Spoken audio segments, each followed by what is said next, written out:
dans ce message, c'est comment jeûner. Il faut jeûner sans oublier Jésus-Christ. Il faut jeûner en Christ. Amen.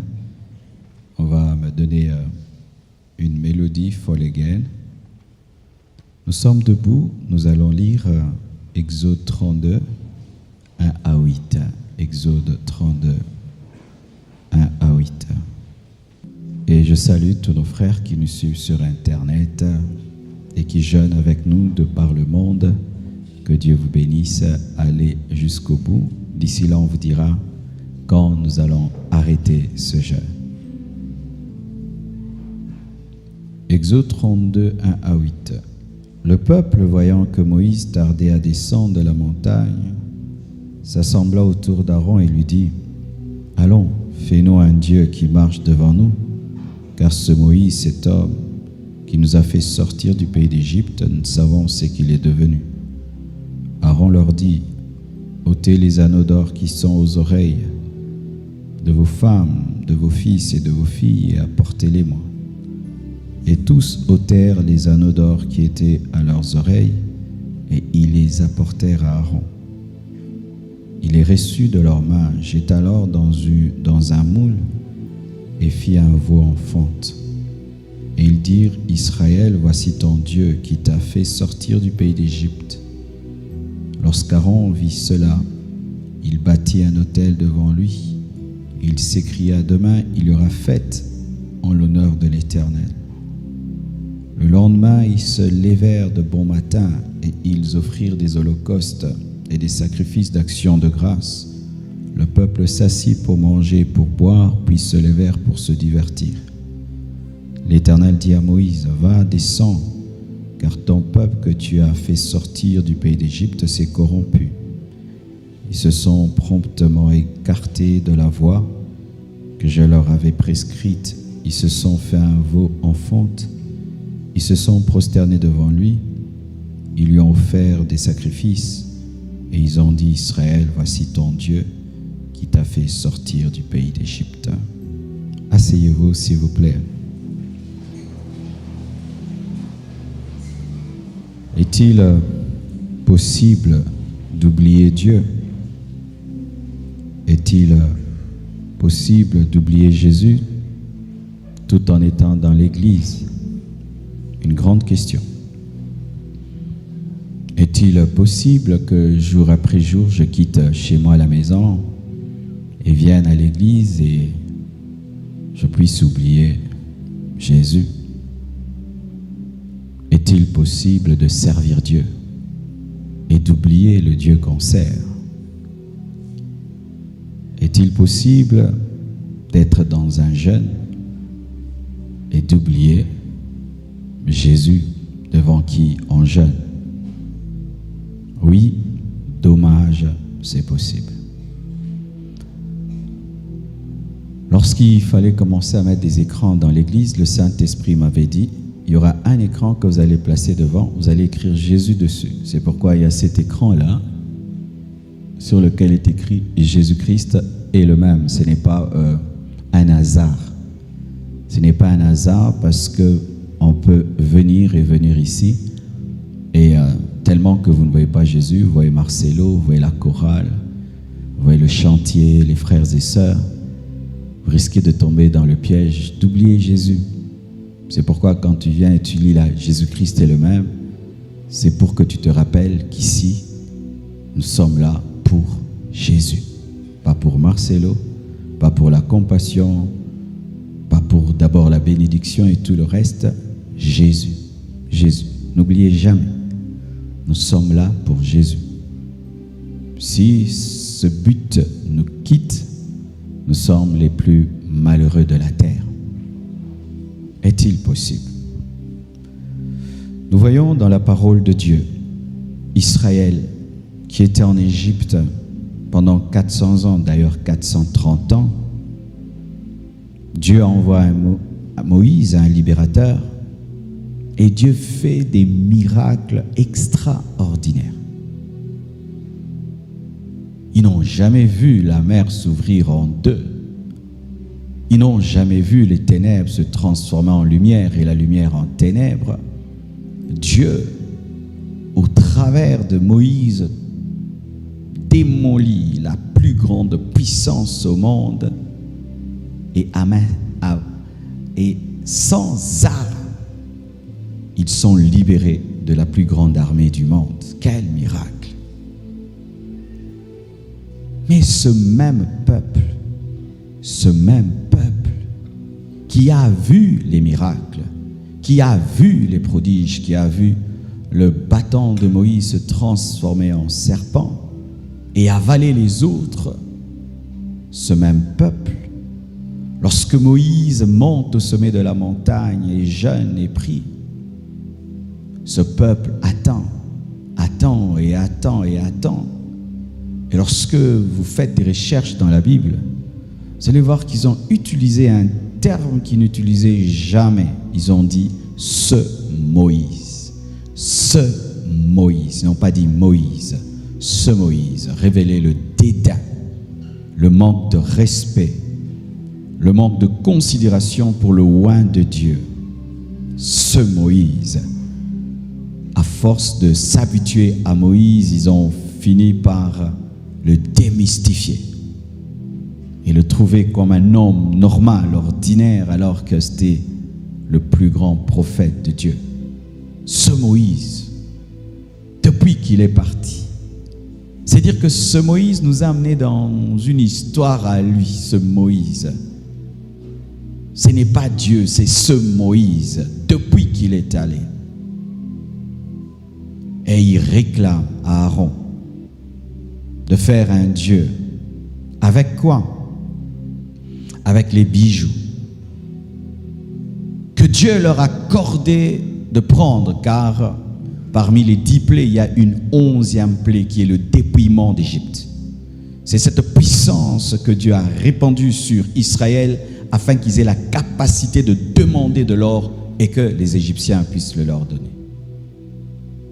Ils dépouillent l'Égypte et prennent l'or par la grâce de Dieu, par la puissance de Dieu. Mais cet or, ils vont l'utiliser pas pour adorer Dieu, pour faire une idole. Une idole. Et il y a une confusion qui se place. Aaron, qui reste au bas de la montagne, fait un veau d'or. Et puis il dit, demain il y aura fête en l'honneur de l'Éternel. Mais Israël, lorsqu'il chante, Israël dit, Israël, voici ton Dieu avec des minuscules. Aaron parle de l'Éternel, Israël parle du Dieu en minuscule. Aaron parle de l'Éternel et Israël parle du Dieu qu'on peut toucher. Une confusion. Pourquoi? Ils avaient oublié l'Éternel. Lorsqu'on oublie l'Éternel, on entre dans la confusion. Lorsqu'on oublie l'Éternel, on tombe dans l'idolâtrie. Lorsqu'on oublie l'Éternel, on adore l'or et l'argent. Lorsque on oublie l'Éternel, on cesse de respecter ses serviteurs. Lorsque dans l'Église, on oublie Jésus, on tombe dans la confusion. Il y a plusieurs visions. Aaron parle de l'Éternel, eux ils parlent du Dieu minuscule. Celui-ci vient pour Jésus, l'autre il vient pour l'argent, l'autre il vient pour des relations, l'autre il vient pour le mariage, l'autre il vient pour ceci, l'autre il vient pour cela, confusion. Lorsque dans l'église on oublie Jésus, il y a la confusion. Et plus d'ailleurs une église grandit, il y a la confusion. Vous ne pouvez savoir quelle pression nous avons depuis que cette église a commencé à grandir. Quelle pression! Tout le monde veut se servir de toi. Tout le monde veut t'utiliser. Tout le monde. Pourquoi es-tu là? As-tu oublié Jésus? Israël avait oublié l'Éternel dans le désert. Pourquoi le temps? Plus le temps passe, l'homme oublie son origine. Et lorsque tu entres dans un jeûne, au départ, ça peut être pour Jésus, mais plus le temps passe, tu peux te concentrer sur la fin du jeûne. Tu peux te concentrer sur la nourriture. Tu peux te concentrer sur ta bénédiction. Tu peux te concentrer sur tellement de choses qui arrivent et oublier l'essentiel.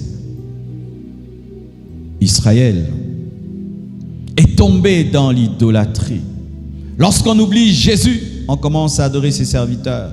Lorsqu'on oublie Jésus, on commence à adorer ses instruments. Et lorsqu'on oublie Jésus, on tombe dans la cupidité, on tombe dans l'adoration de l'or. Et qu'est-ce qui arrive? Le jugement de Dieu. Le jugement de Dieu s'est abattu sur Israël à cause de cela. Le Moïse qui devait revenir avec l'insigne de l'Éternel est descendu en colère. Et il en est de même une église qui oublie Jésus. Le Jésus qui doit revenir pour l'enlèvement viendra pour son jugement. Et quel est le jugement d'une église apostate? C'est la tribulation. Le jugement d'une église apostate, c'est rater l'enlèvement et connaître la tribulation. Imaginez une fille, le jour de son mariage, c'est le jour où son fiancé lui dit « Je ne t'épouse plus ».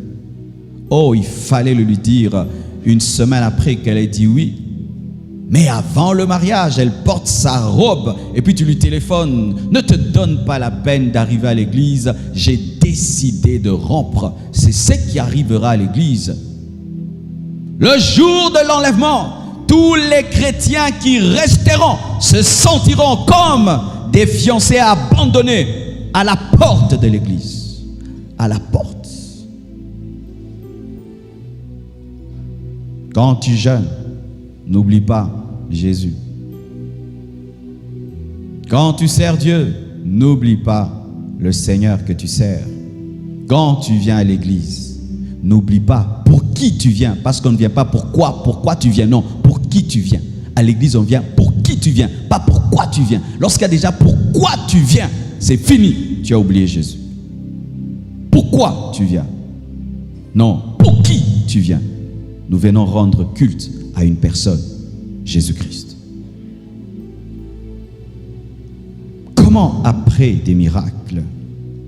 Comment après des prodiges? Comment après tout ce qu'ils ont vécu, Israël a pu oublier l'Éternel? C'est parce que Israël, malgré sa sortie de l'Égypte, avait l'Égypte en lui. Israël était charnel. Et l'homme charnel oublie vite. L'homme charnel oublie vite les choses spirituelles et se concentre sur les choses qu'il voit. C'est ainsi que l'homme charnel, lorsqu'il entre dans le culte, il vérifie si le pasteur est là, mais il ne vérifie pas si le Saint-Esprit est là. L'homme charnel regarde à gauche et à droite, qui me bénira? Mais l'homme spirituel regarde à Dieu. L'homme charnel, quand il jeûne, il pense à son corps et à son corps tout le temps. Et il ne pense jamais à Jésus. C'est pourquoi il sort du jeûne sans un seul mot de Dieu, sans l'ainsi dit le Seigneur, seulement avec les gargouillements de son estomac. Israël a pu oublier. La Bible n'est pas écrite comme une histoire, mais comme un enseignement. Afin que nous fassions attention, mes frères, sur ce chemin, ce long chemin appelé vie chrétienne, de ne jamais oublier Jésus.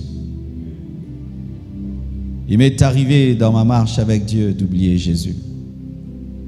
Oui, je le reconnais à ma honte. J'ai cru par une apparition de Christ. Dieu m'a fait grâce de me convertir par l'apparition de Jésus-Christ lui-même. Et quand je vous parle de Jésus-Christ, moi j'ai vu Jésus, j'ai entendu sa voix. Mais après, quand j'ai commencé à servir Dieu et quand j'ai reçu l'onction, l'onction était devenue pour moi une distraction. Car Jésus est plus important que l'onction. Quand j'ai reçu l'onction et on a commencé maintenant à prêcher, vivre des miracles, des prophéties, beaucoup d'honneur à l'église, le respect à l'église. On a fait un groupe des oins de l'église. Nous étions, je crois, 14, le groupe des oins de l'église. Et on venait à l'église comme les oins de l'église. Si on ne prêche pas, il n'y a pas d'onction. Si on ne chante pas, il n'y a pas d'onction. Nous commencions à croire que c'est nous qui teignons l'église et sans nous, il n'y aura pas de feu. Après le culte, on s'asseyait dans des coins et on recevait, on faisait tomber les gens, on prophétisait. On portait nos sacs, tu imagines, tu as 20 ans, 21 ans. On a oublié Jésus. Nous étions devenus les stars de l'église, les vedettes de l'église. Des compétitions, des rivalités de prédication, de qui a fait tomber le plus de gens, qui a prophétisé plus que l'autre, qui a plus d'impact dans l'église. Et je rends grâce à Dieu. Quand nous avions oublié Jésus, on a commencé à toucher à l'autorité du pasteur. On lui a donné même un sobriquet. Il s'appelait Israël. On lui a donné le nom de Jacob. On passait notre temps à nous moquer de ses prédications, de ses enseignements, comment il prêchait mal, comment il prêchait pas bien, comment nous on faisait mieux. On avait tout un fan club autour de nous. Il y aura toujours quelqu'un qui t'encouragera dans les bêtises. Il y a toujours des suiveurs, même des bêtises. Mes frères et sœurs, on a fait ça. Et on a atteint le paroxysme vraiment de la chair et de l'orgueil. Un jour, c'était la Sainte Seine. On n'était pas d'accord sur la manière dont le pasteur conduisait l'église. Ce n'était pas notre pasteur direct, notre père spirituel était parti aux États-Unis. Lui, on le craignait. Comme il avait l'onction, il prêchait grave. Lui, on craignait. Il peut te dire, dors par terre, tu dors. Mais quand il est parti, il nous a laissé quelqu'un. Et on a trouvé qu'il était indigne de nous diriger. Indigne de nous diriger. Comme si Dieu fait des élections pour choisir quelqu'un à établir. Le remplaçant de Moïse n'a pas besoin d'être comme Moïse, il a besoin d'être Josué. Car lui n'a pas besoin d'ouvrir en deux la mer Rouge, il a besoin de repousser le Jourdain.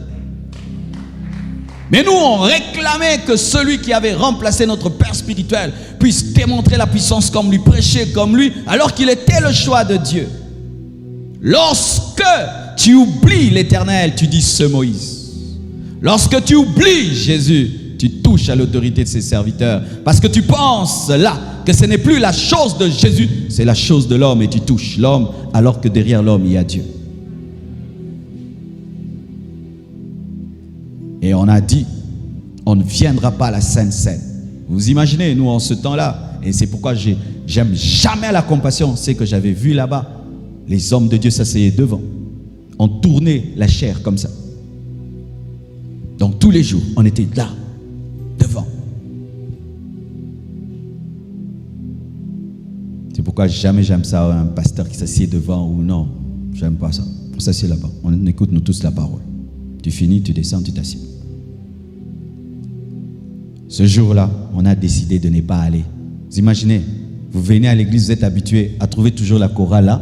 Vous arrivez, il n'y a pas de choriste. Et ce jour-là, aucun serviteur. On est resté à la maison en réunion. On n'ira pas. Il dirige mal. On ne peut pas prendre une sainte scène dans la division, car sainte scène veut dire communion. L'église arrive. Où sont les jeunes gens? On nous appelait les jeunes gens. Qui va entonner la chanson d'onction? On n'est pas là. Qui va faire le service d'onction? On n'est pas là. Et on disait, ils vont sentir les vides. On avait oublié Jésus. L'église n'était plus à Jésus. C'était devenu la nôtre. C'était le lieu de la chair. Mais on disait, je vais à l'église. Mais on ne savait plus ce qu'on allait y faire. Tu peux oublier Jésus, mon frère, en venant à l'église. Tu peux oublier Jésus dans un jeûne. Tu peux oublier Jésus dans le désert. Et vous savez le scandale. Les fidèles regardent à gauche, à droite. Ils sont où? Ils sont où? Ils sont où? Ils sont où? Et puis, vous savez, tout finit par se savoir. Non, ils ont refusé de venir. Et le pasteur décide de nous suspendre. On a dit non, il ne peut pas oser. Si nous suspendons, l'église est morte. Vous êtes suspendus. Celui-ci est président de la jeunesse, l'autre dirigeant de la chorale, l'autre c'est celui qui veille sur les instruments, l'autre c'est celui qui... Donc, c'était des personnes stratégiques. Mettons, il a suspendu tous les gouvernements. On a dit cette église va mourir. Ils vont voir vraiment à quel point, sans nous, c'est mort. Ah, on avait oublié qu'il y avait Jésus. On nous suspend. Et en semaine, on ne vient pas. On ne vient que dimanche. Et on s'assied derrière, en boude, avec des lunettes fumées en plein culte. T'imagines 14 personnes en lunettes fumées. On a fait des bouzobas. Derrière. Et vous savez ce qui était arrivé? Le pasteur qui prêchait pas bien. Et il commence à bien prêcher. Il n'avait pas l'onction. Oh, l'onction vient. L'église a commencé à grandir plus que quand nous, on était là. Quelle humiliation. On pensait qu'on avait affaire à un homme alors qu'on avait affaire à Jésus. Et Jésus a démontré que c'était son église. Il nous a confondus, il nous a humiliés. Et le jour qu'il fallait relever notre suspension, on vient dans l'orgueil. Cherche le pasteur en secret. Pasteur, excusez-nous pour ce qui est arrivé et tout. Il dit, ok, je vous pardonne. Je vais le dire à l'église demain que je vous ai pardonné. On arrive à l'église calmement. Il dit, tous les jeunes gens qui s'étaient rebellés debout. Et on le regarde. Donc on n'avait pas été.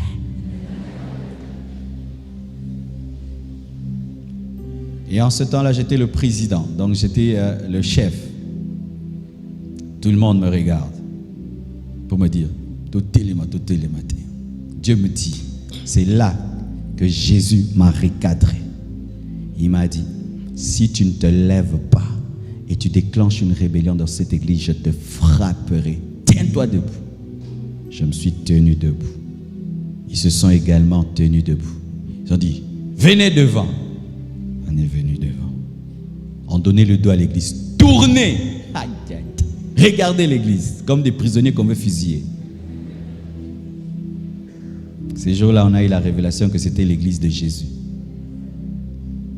Agenouillez-vous. Et on s'est agenouillé. Devant le fidèle là pour qui tu pries, tombe là. Tu es agenouillé devant lui, te regarde. Et puis, on avait dit que moi, je vais demander pardon pour tout le monde. Il dit, personne ne demande pardon pour les autres. Chacun va demander pardon. Ah, on me donne le micro. Je demande pardon. Et on donne le micro du coin jusqu'au coin. On nous avait fusillés. On nous avait tués. Levez-vous. On est rentré en rigolant, en riant de honte. Quand cela est arrivé, Dieu m'a dit, fais attention à l'église, fais attention à l'œuvre. C'est quand j'ai commencé à me retirer dans des jeûnes et des prières. Je suis sorti du groupe. Je cherchais Dieu, je lisais. Je cherchais Dieu, je lisais. Pendant 2 ans, je me suis retiré. C'est quand Dieu m'a parlé de la compassion. Bien-aimés frères, venez-vous toujours pour Jésus. Ici, vous venez toujours pour Jésus. Moi, j'ai confessé ce qui m'est arrivé. Mais si je ne m'étais pas ressaisi, je ne serais pas le Marcelo que je suis aujourd'hui. Il n'y a de bénédiction que dans l'adoration. Il n'y a pas de bénédiction dans l'idolâtrie. Lorsque c'est autre chose que Jésus-Christ qui nous préoccupe, que ce soit même la bénédiction, c'est de l'idolâtrie. Israël n'est pas seulement l'exemple. Lorsque nous lisons Luc 2, versets 41 à 52, la Bible dit, les parents de Jésus allaient chaque année à Jérusalem à la fête de Pâques. Lorsqu'il fut âgé de 12 ans, ils y montèrent selon la coutume de la fête. Puis quand les jours furent écoulés et qu'ils s'en retournèrent, l'enfant Jésus resta à Jérusalem. Son père et sa mère ne s'en aperçurent pas. Croyant qu'il était avec leurs compagnons de voyage, ils firent une journée de chemin et le cherchèrent parmi leurs parents et leurs connaissances. Mais ne l'ayant pas trouvé, ils retournèrent à Jérusalem pour le chercher.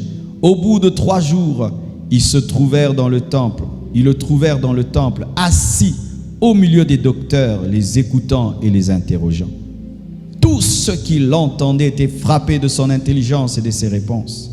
Quand ses parents le virent, ils furent saisis d'étonnement et sa mère lui dit: « Mon enfant, pourquoi as-tu agi de la sorte avec nous?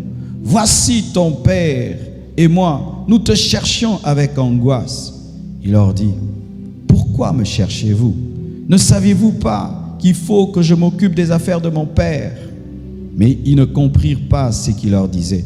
Puis il descendit avec eux pour aller à Nazareth, et il leur était soumis. Sa mère gardait toutes ces choses dans son cœur, et Jésus croissait en sagesse, en stature et en grâce devant Dieu et devant les hommes. Acclamons la parole du Seigneur.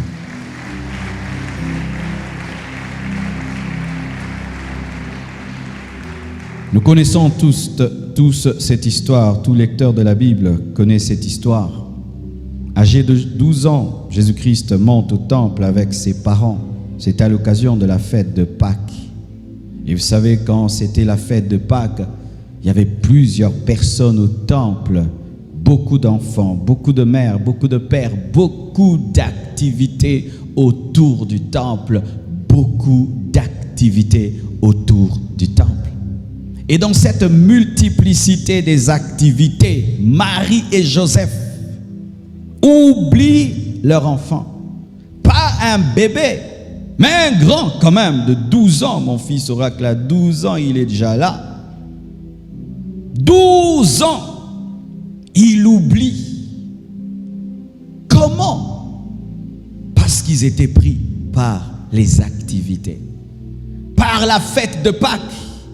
Ils étaient pris par l'ombre de ce que Christ allait faire. Ils étaient pris par la religion. Ils étaient pris par les festivités. Ils étaient pris par les offrandes à faire et tout, et tout, et tout. Mais ils ont oublié l'essentiel, l'enfant qui est né par l'apparition d'un ange. Ils ont oublié celui qui est né par l'apparition d'un ange à cause d'une fête, à cause d'une coutume, à cause de la religion. C'est ce qui nous arrive, mes frères. Venir à l'église, nous rencontrons beaucoup de choses à faire. Le temps de la louange, le temps de l'adoration, le temps de la parole, des offrandes, des communiqués, le temps des anniversaires, des actions de grâce et aussi le temps de communion fraternelle après le culte.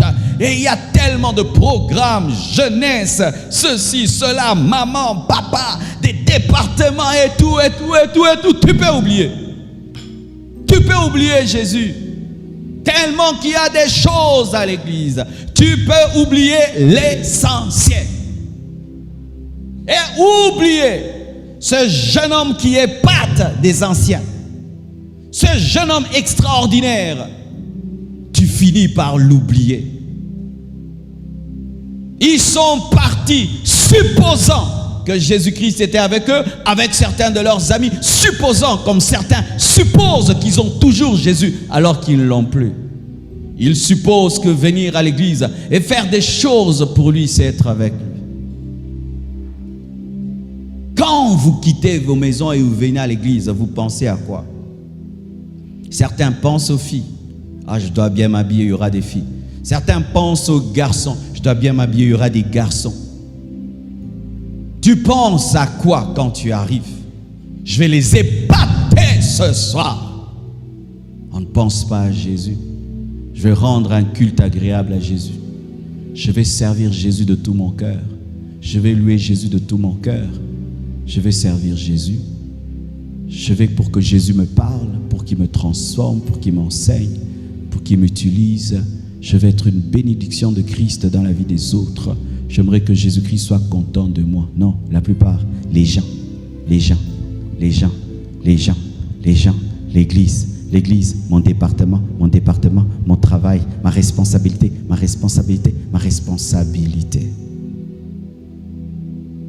Croyant qu'il était avec leurs compagnons de voyage, donc il ne lui attribuait plus beaucoup d'attention.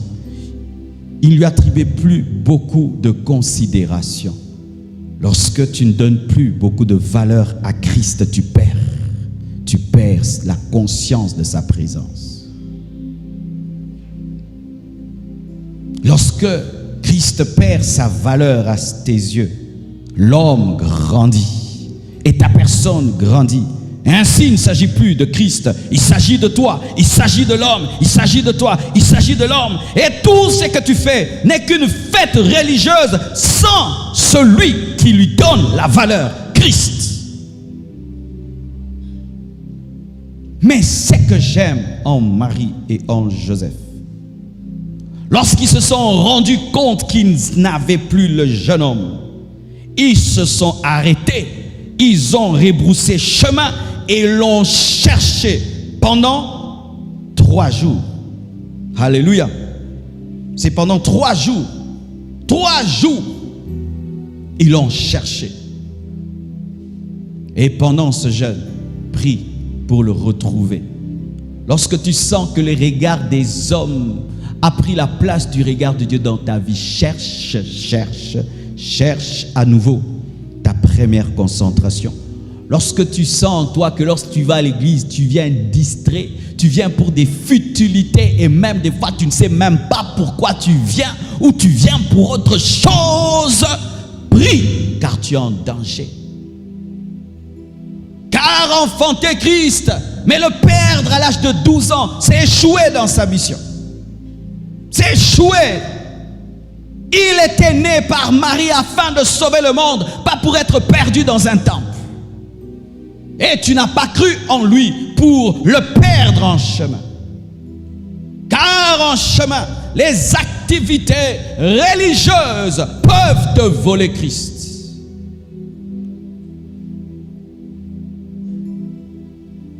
Où tu pries, tu cherches que l'onction pour démontrer.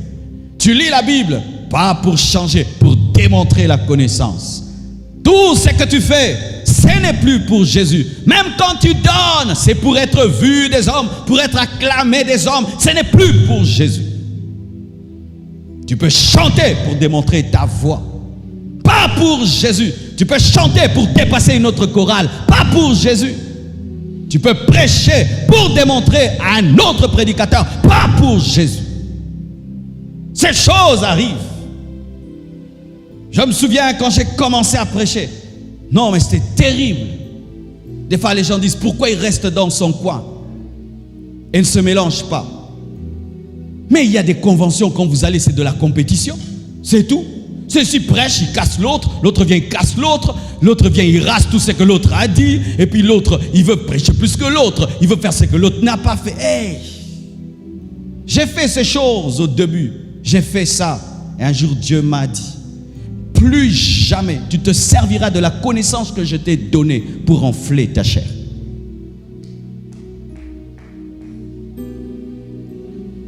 Ou vous invitez des prédicateurs, vous placez 12 prédicateurs qui vont prêcher.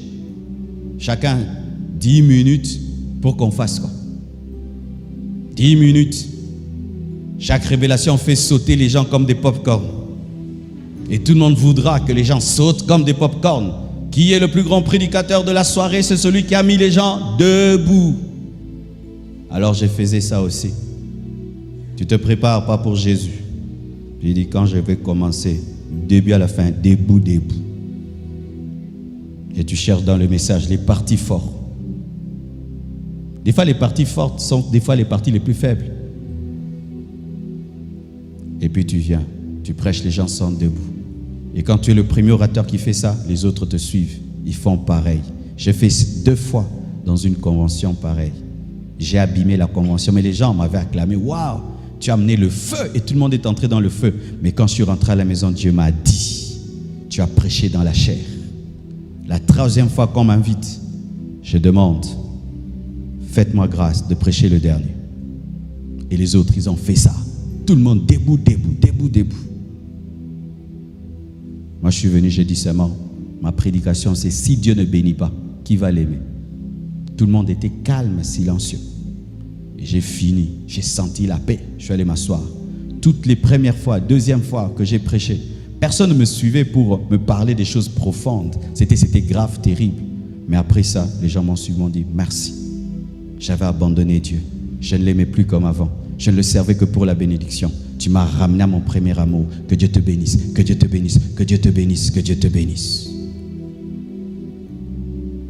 N'oubliez jamais Jésus. Un pasteur avait un problème dans son église sur le pardon. L'église était belle, l'église était grande, il y avait tout dans cette église. Mais il y avait un problème de pardon. Alors il connaissait tellement tous les problèmes des fidèles. Et il n'osait pas prêcher sur le pardon de peur qu'on dise le pasteur le dit parce qu'il sait. Et pendant qu'il priait, Dieu lui dit, va chercher tel homme de Dieu. Dis-lui de venir prêcher. Mais ne lui dis pas pourquoi, car je lui dirai de prêcher sur le pardon. Et il dit à l'homme de Dieu, viens prêcher. Pendant que l'homme de Dieu prie, Dieu lui dit, prêche sur le pardon. Mais c'était une grande église. Des hommes riches, des hommes élevés, une église connue. Quand tu prêches là-bas, tu as beaucoup d'argent. Et il dit, allez prêcher dans une grande église comme ça, rien que sur le pardon. Non, je ne peux pas prêcher sur ça. Je dois prêcher un grand message, un grand message. Vous voyez, il a oublié Jésus. Et il est arrivé, il a prêché son soi-disant grand message. Il a prêché son grand message. L'église sautait. Le pasteur était triste. Quand il a fini, il est allé, il a dit, homme de Dieu, merci, tu as bien prêché. Mais moi, Dieu m'avait dit de t'inviter pour autre chose. Il m'avait dit que tu viennes prêcher sur le pardon. C'était le message que Dieu lui avait donné. Depuis ce jour, il n'a jamais plus prêché dans cette église. La porte s'est fermée. Pourquoi? Oubliez Jésus. Tu peux être là, tu veux chanter. Dieu te donne un cantique simple. Tu dis non, ça c'est pas grave, je dois. Tu chantes comme ça, il n'y a pas la présence de Dieu.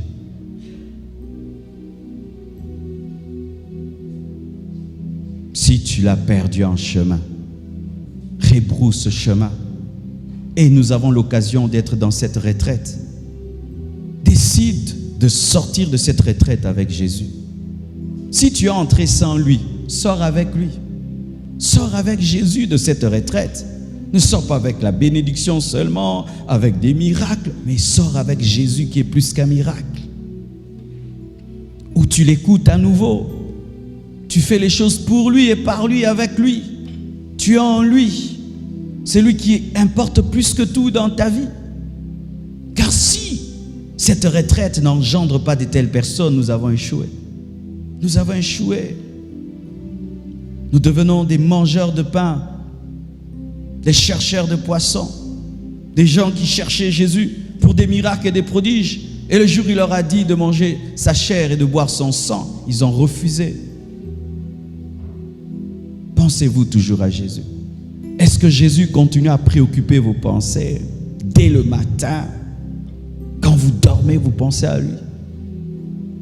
Si tu perds ça, tu es perdu. Perdu. Fini, tu es perdu. Mais dans l'église, perdu. C'est pourquoi l'auteur des Hébreux dit, dans Hébreux 2, verset 1, c'est pourquoi nous devons d'autant plus nous attacher aux choses que nous avons entendues, de peur que nous ne soyons emportés loin d'elles. Oh Seigneur, je vais répéter, c'est pourquoi nous devons d'autant plus nous attacher aux choses que nous avons entendues, de peur que nous ne soyons emportés loin d'elles. Tu dois t'accrocher à tous les rhémas que tu as reçus, toutes les révélations personnelles que tu as de Dieu, de peur que les religieux t'amènent loin d'elles. Car tu peux avoir un bagage de la parole, un bagage de révélation, mais à force de fréquenter des distraits, les distraits peuvent t'emmener loin d'elle. Tu dois t'attacher. On s'attache à la parole, on s'attache à la sainte doctrine, on s'attache aux vrais enseignements. Lorsque tu ne t'y attaches pas, mon frère, tu seras emporté loin.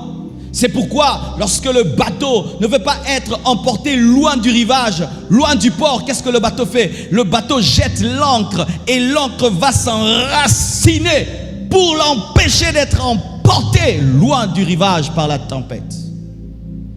Et il y a des tempêtes de doctrine, des tempêtes de motivation, des tempêtes démoniaques, des tempêtes et des choses qui font tout pour t'éloigner de la simplicité de la saine doctrine.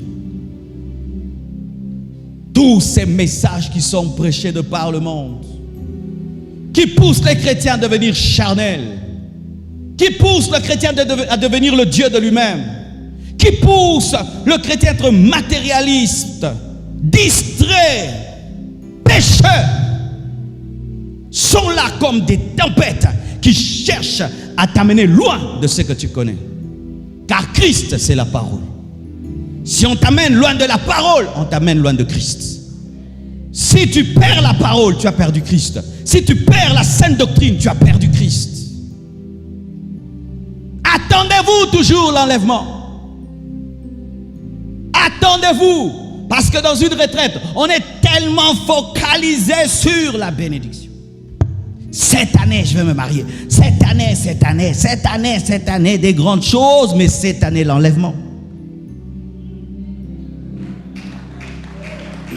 Cette année, l'enlèvement. Jésus, quand il viendra, il va trouver des chrétiens en train de jeûner pour des mariages, pour ceci et cela, et il les prendra avec des estomacs vides. Car l'enlèvement a plus de valeur que ton mariage et ta bénédiction.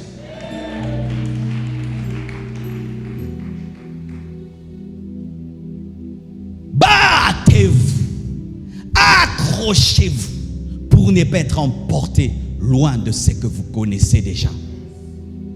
Enracinez-vous, battez-vous, luttez. Demeurer chrétien, c'est une lutte. Une lutte de tous les jours. Tu ouvres la télé, des bêtises. Tu ouvres l'internet, des bêtises partout. Publicité, des choses.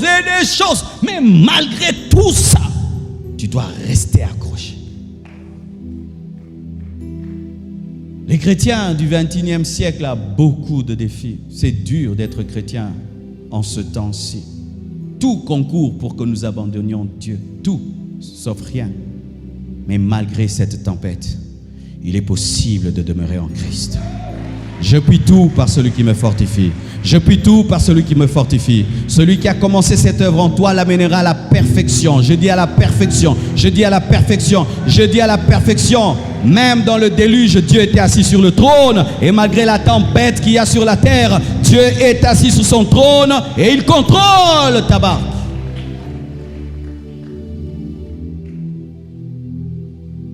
Un passage que j'aime beaucoup. Hébreux 12, versets 1 à 2. La Bible dit ceci: nous donc aussi, puisque nous sommes environnés d'une si grande nuée de témoins, rejetons tout fardeau et le péché qui nous enveloppe si facilement et courons avec persévérance dans la carrière qui nous est ouverte, ayant les regards sur Jésus. Dites, ayant les regards sur Jésus, qui est le chef et le consommateur de la foi, c'est-à-dire celui qui amène la foi à la perfection. Les gens pensent celui qui mange la foi, non. Qui est le chef et celui qui amène la foi à la perfection, qui en vue de la joie qui lui était réservée a souffert la croix, méprisé l'ignominie et s'est assis à la droite du trône de Dieu. C'est ça un chrétien. Il a le regard fixé sur Jésus. À ma place, qu'est-ce que Jésus allait dire? Je ne vais pas dire ça alors. À la classe, comment Jésus-Christ allait répondre? Moi aussi, je réponds comme lui. À ma place, qu'est-ce que Christ allait faire? Il y a une jeune fille que j'aime beaucoup. Je l'ai rencontrée en Côte d'Ivoire, dans l'hôtel où j'étais logé. Elle était femme de chambre. Alors quand elle était venue travailler, balayer la chambre, elle me voit et dit: pasteur, je suis tes prédications, prie pour moi. Je prie pour elle. Et puis elle me passe son frère, je prie aussi. Et après cette prière, Dieu l'a fait grâce, elle est allée dans un autre pays. Elle a eu des problèmes là-bas et puis elle est revenue. Et quand elle revient, plus elle grandit dans la parole, elle veut se mettre en ordre avec Dieu. Vous savez, frères, ces prédications que nous mettons sur Internet, il y a des gens qui les mémorisent. Ils ne prient pas ici, ils les mémorisent.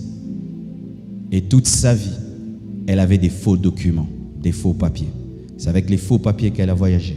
C'est avec les faux papiers qu'elle a trouvé son travail, son visa et tout. Et quand elle grandit en Dieu, l'Esprit de Dieu lui dit, tu dois aller dire la vérité et avoir des vraies identités et recommencer ta vie à zéro. Elle m'appelle, elle me présente le tableau. Dans la chair, j'ai envie de lui dire non, demande à Dieu pardon seulement, continue. Mais j'entends l'Esprit me dire, si tu le fais et elle rate le paradis, ce sera ta faute. Dis-lui, c'est que moi j'allais lui dire. Et je lui ai dit, mets-toi en ordre, dis la vérité, quelles que soient les conséquences. Elle a dit, merci pasteur, je vais le faire. Et cette fille a accepté de tout perdre pour être en ordre avec Dieu. Il y a des gens sur cette terre qui aiment Dieu. Il y a des personnes qui prennent la parole à la lettre, au mot, sans la diluer.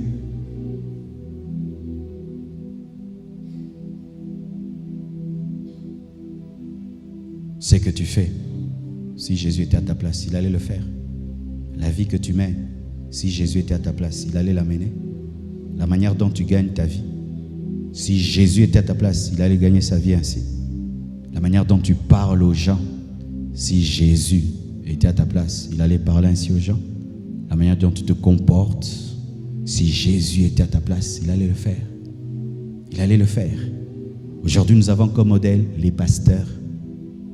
Nous sommes des imitateurs de Christ. Vous devez copier l'original, pas les photocopies. Les gens imitent des hommes, ils imitent un frère, ils imitent une sœur. Mais imitez d'abord Christ et prenez des hommes en modèle, mais d'abord Christ. Et si l'homme n'est pas imitateur de Christ, il ne faut pas le prendre en modèle. Si Jésus-Christ était une femme, est-ce qu'il allait s'habiller comme toi? Est-ce qu'il allait parler comme toi? Jésus a quitté nos pensées. Jésus a quitté nos pensées.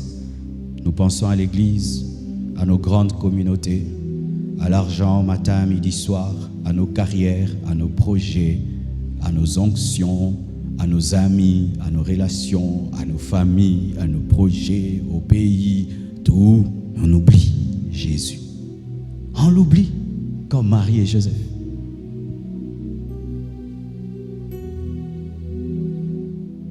Ayez vos regards fixés sur lui. Même si tu ne le vois pas, vois-le. Aie toujours conscience de sa présence. C'est ce qui a permis à Joseph de dire non à la femme de Potiphar. Il avait conscience de la présence de l'Éternel. Ayez toujours conscience de Jésus, tout le temps. Au début de ma vie chrétienne, je transportais les bancs de l'église. Après le culte, je devais porter les bancs et les mettre dans un dépôt. Nous étions un groupe à le faire. Mais un jour, mon groupe est parti et ils m'ont laissé tout seul. Et je devais le faire tout seul. J'étais fatigué. Et puis j'ai failli ne pas le faire aussi, dire, oh, mais si eux rentrent sans porter les bancs, moi aussi je suis un homme comme eux, je laisse, je pars. Et d'ailleurs, pendant que je le fais, qui le voit? Le pasteur est déjà parti, mais tout le monde est parti. Qui va le voir? D'ailleurs, je me poumonne pour rien. Personne ne le voit et personne ne me dit merci. Ils trouvent des bancs bien rangés. Ils ne savent pas qui le fait. J'ai entendu la voix de l'Esprit me dire, moi, je le vois. Depuis ce jour-là, je n'ai que faire des acclamations des hommes. Dieu me voit. Ça me suffit. Je n'ai pas besoin d'être acclamé. Je n'ai pas besoin de la gratitude des hommes. Je n'ai pas besoin des louanges des hommes. Je n'ai pas besoin du regard des hommes. Je ne fais pas le bien pour qu'on me voie, pour qu'on m'acclame. Je le fais parce que je le fais devant Dieu. Lorsque tu n'as plus tes regards fixés sur Jésus, tu feras le bien en regardant les hommes. Et s'il n'y a pas d'homme, il n'y a pas de bienfait. Ce sont ces personnes qui ne donnent que des gros billets de dollars, que si on appelle devant, qui va donner 5 000, il vient devant. Qui va donner 10 000, il vient devant. Mais si on dit donnez 10 000 dans le panier, il ne peut pas donner 10 000 en secret. Il doit donner qu'en public. Charnel que tu es, pharisien que tu es. Pharisien que tu es, pharisien que tu es. Tu n'aides les gens qu'en public. Là où il y a beaucoup de gens, c'est quand tu sors ton argent. Mais en secret, tu ne peux pas donner. Tu ne peux pas donner sous la table. Non, c'est seulement quand il y a les gens que tu aimes donner. Charnel, charnel, homme charnel.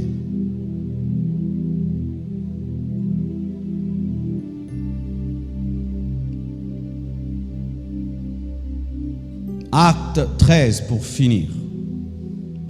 Versets 1 à 2. La Bible dit: il y avait dans l'église d'Antioche des prophètes et des docteurs. Barnabas, Siméon appelé Niger, Lysius de Cyrène, Manaën qui avait été élevé, avec Hérode le tétrarque et Saul. Pendant qu'ils servaient le Seigneur, dites le Seigneur. Pendant qu'ils servaient le Seigneur dans leur ministère et qu'ils jeûnaient, ils jeûnaient en servant le Seigneur. Le Seigneur était au centre de leur ministère, au centre de leur jeûne. Pendant qu'ils servaient le Seigneur, le Saint-Esprit dit, le Saint-Esprit parle, là on sert le Seigneur. Le Saint-Esprit est à l'aise là où Christ est Seigneur. Le Saint-Esprit se meut là où on a le regard fixé sur Jésus, car l'Esprit vient pour glorifier Jésus. Pendant qu'ils servaient le Seigneur dans leur ministère et qu'ils jeûnaient, le Saint-Esprit dit: mettez-moi à part Barnabas et Saul pour l'œuvre à laquelle je les ai appelés. Mais quand ils vont servir, ils servent le Seigneur. La force de l'église primitive, c'est qu'ils jeûnaient, qu'elle jeûnait en ayant les regards fixés sur Jésus, sans oublier Jésus. Les hommes de Dieu servaient sans oublier Jésus. L'église jeûnait sans oublier Jésus. Aller à l'église ne les a pas empêchés de servir le Jésus de l'église. La compassion. Il y a des gens qui aiment la compassion plus que Jésus. Ils aiment la compassion plus que Jésus. Ils pensent à la compassion tout le temps, mais rarement à Jésus. Leur vie, c'est la compassion. Leur projet, c'est la compassion. Sans la compassion, ils sont rien. Non. Faites très attention, mes frères. Ayez vos regards fixés sur Jésus. C'est lui qui va vous enlever. C'est lui qui est mort à la croix. C'est lui qui a versé son sang. Quand il est mort, il n'a laissé aucune dénomination. Aucune dénomination n'était au pied de la croix. Aucune dénomination. Il a laissé que des disciples qui sont attachés à lui. Aime Christ de tout ton cœur et ne permets à rien de t'amener à l'oublier. Même si tu aimes beaucoup ta femme, qu'elle ne soit jamais au même niveau que Jésus. Même si tu aimes tes enfants, jamais au même niveau que Jésus. Jamais, jamais. Hudson Taylor est le père de l'église de la Chine. Un grand homme, un Anglais. Il est allé en Chine servir Dieu. Et en allant en Chine, il a perdu sa femme. Il a enterré sa femme en Chine. Il a enterré, je crois, 3 enfants en Chine. Mais il est resté en Chine. Il a servi Dieu en Chine au point où il ressemblait aux Chinois. Il aimait Jésus plus que sa femme, plus que ses enfants. Il n'a pas arrêté sa mission parce que sa femme est décédée de maladie et ses enfants, lui un Anglais, il pouvait retourner dans sa patrie et vivre dans des meilleures conditions. Mais sa destinée, c'était de servir Jésus en Chine et il a payé le prix de sa famille là-bas. Aujourd'hui, il y a des millions de Chinois chrétiens. La récompense d'Hudson Taylor. Lorsqu'il ira, tu iras au ciel, tu verras un homme très couronné, Hudson Taylor. Il est mort dans la pauvreté, ayant enterré sa femme et ses enfants, mais c'est parmi les plus riches du ciel. Vous devez réentendre un tel évangile chrétien. Vous devez réentendre la Bible à nouveau, car à force de venir à l'église, vous risquez de tout oublier et d'être dans vos choses sans être dans les Écritures. Que Dieu vous bénisse abondamment.